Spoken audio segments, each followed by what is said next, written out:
Assalamualaikum warahmatullahi wabarakatuh. Kembali lagi ke Pajak Online.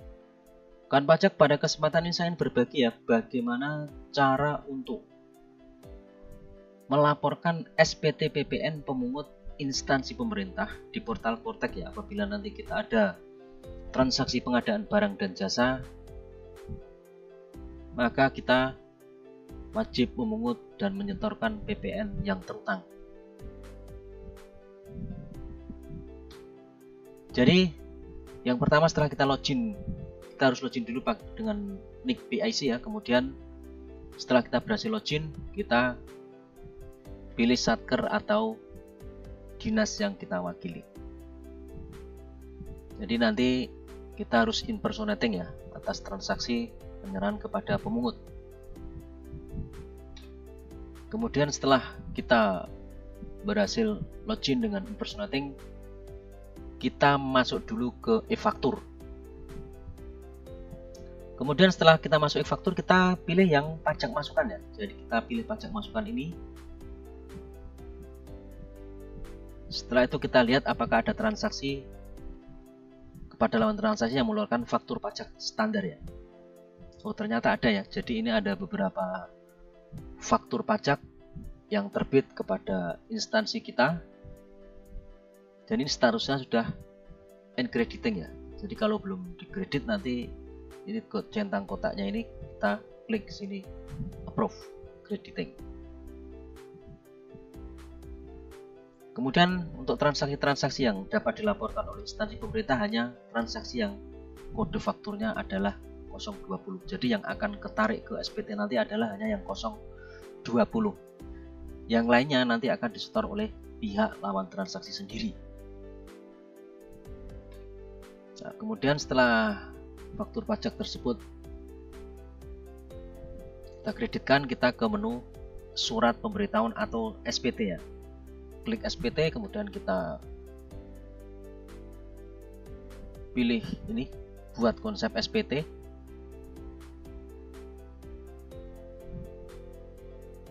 Jadi kita klik buat konsep SPT. Kemudian setelah itu kita pilih yang PPN pemungut, kemudian kita lanjut. Kemudian kita pilih masa pajaknya, kemudian lanjut. Kemudian nanti pilih juga status SPT. Kalau pertama kali biasanya normal, dan untuk pembetulan nanti ya kita di sini pembetulan. Kemudian setelah SPT atau konsep SPT berhasil dibuat, kita klik tanda pensil ini ya, sebelah tanda hapus keranjang ini.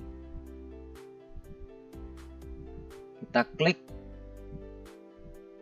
kemudian kita bisa lihat datanya dulu.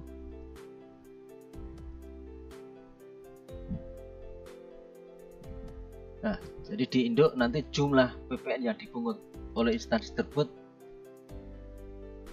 akan masuk di huruf A ini ya. Jadi sebesar nilai PPN yang telah terbit fakturnya. Ini ada 1.200.000. Tadi dari beberapa faktur. Bagaimana untuk melihat rincian data fakturnya? Kita klik lampiran 1. Jadi kita klik L1 nya ini. Sebelahnya induk ini kita klik. Kalau nanti nggak muncul, kita klik refresh nya ini.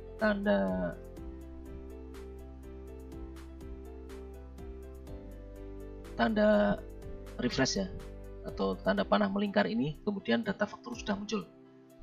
Jadi ini nanti adalah faktur pajak yang dapat kita laporkan hanya yang kode 020. Kemudian setelah itu kita kembali ke induk, kita centang pernyataan, kemudian kita isikan posisi jabatan pihak pembuat dokumen atau penandatangan dokumennya. Kemudian kita klik bayar dan lapor. Setelah kita klik bayar dan lapor, nanti ada pilihan ya. Jadi pembayaran itu melalui billing atau melalui deposit. Ini tidak muncul karena memang depositnya belum ada. Namun kalau nanti sudah ada deposit yang memenuhi, maka akan muncul di sebelah kode billing ini adalah pembayaran melalui deposit. Nah, ini contoh ya, bagaimana jika PPN yang terutangnya itu lebih besar dari deposit ya. Misalnya PPN terutang 1.200.000, kemudian telah dibayar dengan deposit, beberapa transaksi telah dibayar dengan deposit, misalnya 396.000,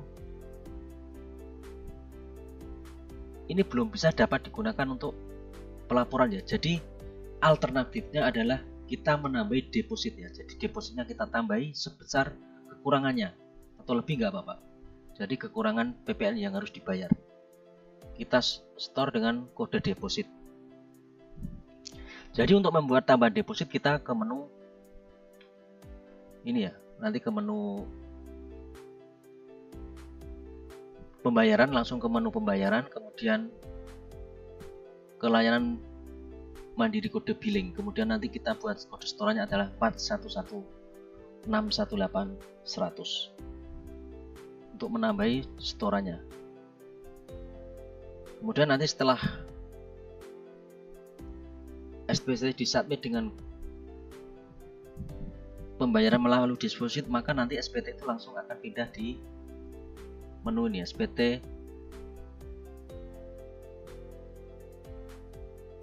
dilaporkan. Namun kalau nanti dibayarnya dengan kode billing, maka akan masuk di SPT menunggu pembayaran. Jadi sampai SPT tersebut dilunasi, baru akan pindah status SPT ke SPT dilaporkan.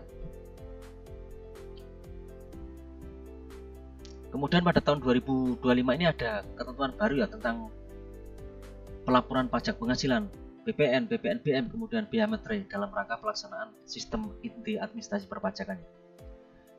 Di Per 11 tahun 2025 yang terbit tanggal 22 Mei 2025 itu di pasal 126 disebutkan. Jadi ada salah satunya pasal yang menyebutkan bahwa pemungutan transaksi pengadaan barang dan jasa itu ke non PKP. Di pasal 126 ayat 1 disampaikan lalu disebutkan bahwa instansi pemerintah yang melakukan perolehan atau pengadaan barang dan jasa dari pengusaha kena pajak, dari pengusaha bukan kena pajak. Ini dari pengusaha bukan kena pajak tetap wajib memungut BPN yang menjadi bagian dari pengadaan barang dan jasa instansi pemerintah. Jadi sekarang untuk instansi pemerintah tetap diwajibkan walaupun status wajib pajak lawan transaksi adalah non PKP. Kemudian kode store-nya adalah 4112110108 ya. Jadi nanti pembayarannya langsung melalui billing mandiri. Jadi tidak melekat pada SPT. Jadi langsung menu pembayaran, kemudian layanan mandiri kode billing, kemudian nanti kode store-nya ini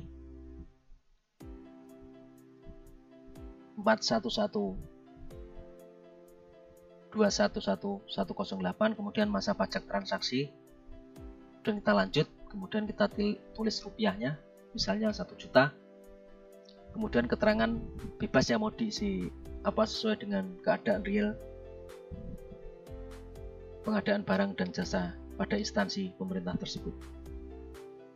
Jadi seperti itu kan pajak, bagaimana cara untuk melaporkan transaksi pengadaan barang dan jasa baik itu ke non PKP maupun ke PKP bagi instansi pemerintah dengan menggunakan kewajiban SPT PPN pemungut.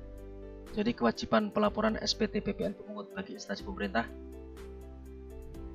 wajib menyampaikan atau melaporkan di portal Kortek DJP kalau ada transaksi pengadaan barang dan jasa ke lawan transaksi atau rekanan. Terima kasih, semoga dapat bermanfaat. Assalamualaikum warahmatullahi wabarakatuh.